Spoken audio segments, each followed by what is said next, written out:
Hi all, Christine Byer here, licensed esthetician for 19 years, and today I'm continuing on in the Q&A from my group, and today we're working on crepey eyes. So crepey skin, crepey eyes. If you've got that sort of sandpapery looking, crepey looking skin, this video is for you. Stay tuned.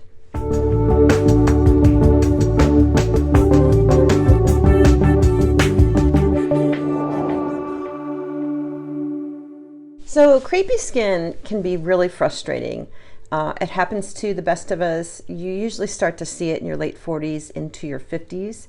And crepey skin can many times be glycated skin. And what that means is that that collagen molecule has cross-linked with a sugar molecule, right? And if you know, when you put a protein plus sugar, if you think about, you put a pot of milk and sugar on the burner, what happens? It turns into caramel.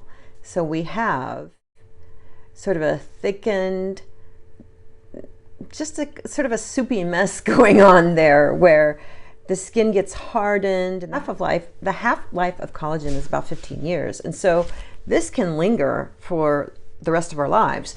What causes glycation? Sun, just general aging, too much sugar in the diet, which would describe just about all of us unless we're completely sugar-free, and smoking. There are other things that cause it, but smoking is probably the absolute worst as far as causing glycation. And glycation left unchecked just sort of gets denser and thicker as we age. And so if you think about grandma and grandpa and how they have that sort of pebble stone skin that just starts to sag and all that, that is extremely glycated skin that, you know, unless you cut through that, you can put any cream you want to in the world on it, and it just doesn't do very much because that's glycation gone very wrong over a long period of time. So what can we do about glycation? Well, luckily, there are a lot of new modalities and new products that actually help with glycation, and there's actually a line that I've seen some people have good luck with, and it's called Meg 21. I learned about this line a long time ago when it first came out, and it has an ingredient called supplemine that's supposed to actually break down glycation. Now, I don't carry this line. You'll have to look it up and check it out on your own, but I think there's a couple good companies out there. If you look up anti-glycation products, you can find something. But what I do in my studio is I'll either do fibroblast, I will microneedle, depending on how deep it is. Now, microneedling and glycation, like severe glycation, just don't mix. You're just not going to get anywhere, really. Dr. Setterfield, which is like the foremost authority on microneedling, he says that it just doesn't work on glycation and can actually make it worse. I would say it actually depends on how badly glycated the area is. And usually people get glycated around the eyes and, you know, areas that get a lot of sun exposure first. And I would say that these areas respond really well to microneedling or derma rolling. So you could start out at, you know, in the area like a 0.25, don't go too crazy, and try that. They sell pretty inexpensive derma rollers on Amazon, on eBay, and I always tell people, you know, buy one. If you don't like it, you're not out a lot of money. And if you really like it, you know, invest maybe in a better one, or even a microneedling machine that is automated and does all the work for you. That's what I use in my practice. What else can work on glycation? I would say you really have to break through that. You have to burn through all that glycated skin. And if there is somebody close to you who does fibroblast, skin tightening, that is the fastest way I've seen out of all the modalities that I have to just get rid of it. Now, glycation is usually a mixture of internal forces and external forces, and it can come back, but I think paired with some good anti-glycation skincare, and as well as, you know, something like Neogenesis, this eye serum is really good on glycation, but it takes a long time because it's really got to break through that tough outer barrier. I've actually seen the Scopla mask work on glycation. Is it fast? No.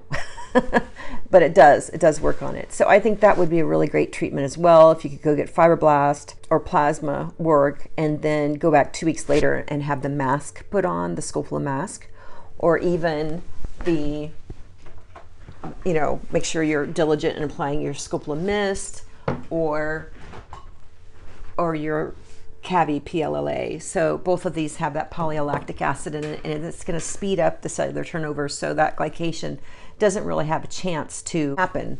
I'm not sure all the science behind it, but what I've seen in my studio is that it really does start to break down glycation and helps the skin stay glycation free for a longer period of time.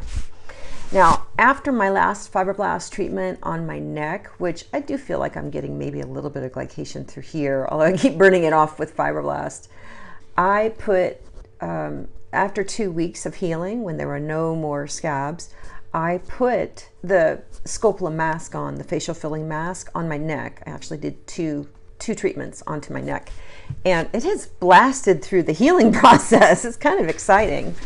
So that being said, there's a lot you can do with glycated skin anymore. You don't have to live with that cobblestone appearance or that flat, it almost looks like Barbie doll skin, you know, it's like a plastic coating, or the crepiness. You don't have to live with that. Sometimes crepey skin can be not glycated. It can be just be really dehydrated,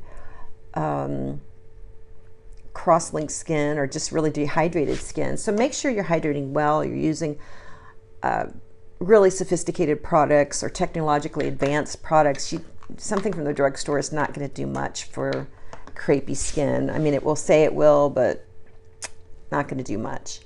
There are also machines you can use around the eyes. Like I said earlier, you can microneedle, and it's a 5-watt handheld radiofrequency machine that I used to use on a lot of my clients. It does not shrink tissue, but it will resurface the skin very nicely, almost like microneedling. So if you really hate derma rolling or microneedling in the area, you can get these little wands. They're rechargeable home radiofrequency units, and they do a nice job with crepey skin and very thin skin under the eyes. And then while your skin is healing from that, you'll definitely want to use something high-powered to give it the nourishment it needs to correct all that. So that would be the Neogenesis eye serum, or any really high-quality eye serum, I would say, from the doctor or from your local esthetician. I have lots of eye videos. You can go back and check them out.